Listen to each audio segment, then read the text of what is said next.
tragedie, en ulykke, en sorg. For knap 140 år siden, onsdag den 13. november 1872, det var en sorgens dag.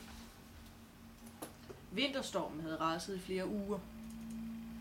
Den største stormflod nogensinde var på vej mod halvøen og albuen.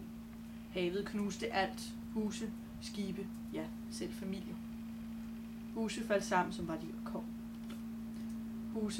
som var de korthuse, og beboerne førtes bort med strømmen, mens de rasende naturkræfter spredte deres fangarme over landsdele og på 10 timer omdannede den til et hjemsted for døde.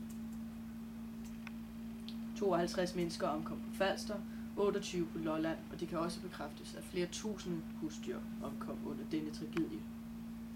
Tusinder var nu tvunget på gaden og havde mistet deres ejendele og deres kære. Klokken 7:30 om formiddagen brød vandet gennem digerne med en voldsom kraft ind mod øen, som ramte fastlandet klokken 8. Nu begyndte den mørkeste dag i Danmarks historie. Desperate, bange og tvivlsomme flygtede beboerne op på deres tage, men kunne intet se i mørket.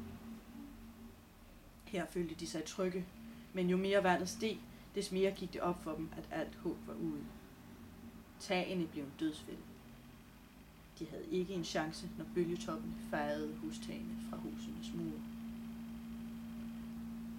Før katastrofen var alle øer i dette øhav beboet, men nu ligger flere af dem ubeboede under havets overflade. Men som mennesket lærer af sine fejl, har vi nu lært at bygge diger.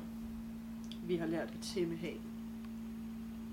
Havet sletter alle spor, og tiden lærer alle sår.